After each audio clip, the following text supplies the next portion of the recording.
Bienvenue dans cette vidéo consacrée à l'insulinothérapie fonctionnelle et aux exercices pratiques de l'insuline pour soigner.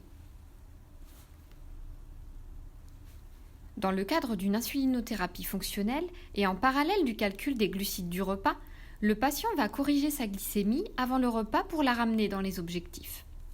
Il va utiliser son facteur de correction qui dépend de sa sensibilité à l'insuline et qui correspond à l'action de 1 unité d'insuline sur sa glycémie.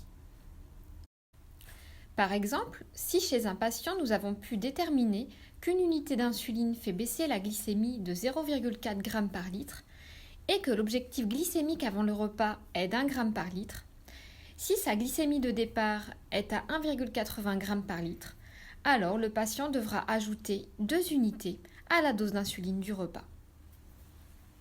De même, on peut utiliser le facteur de correction lorsque la glycémie est inférieure à l'objectif avant le repas.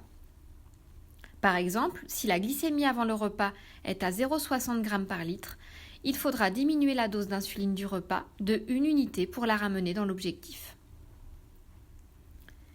L'insulinothérapie fonctionnelle nous permet aussi d'adopter un resucrage adapté lors des hypoglycémies en déterminant, selon la sensibilité au resucrage de chaque patient, de combien 15 g de glucides font remonter la glycémie.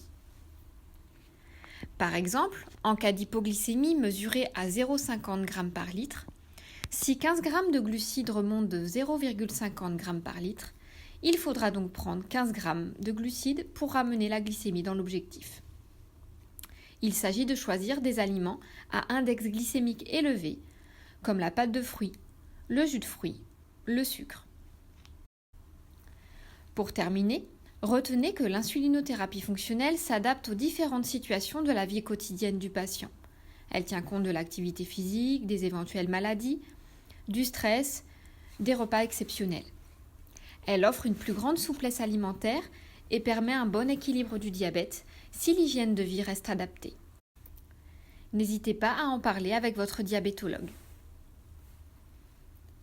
Merci d'avoir visionné cette vidéo.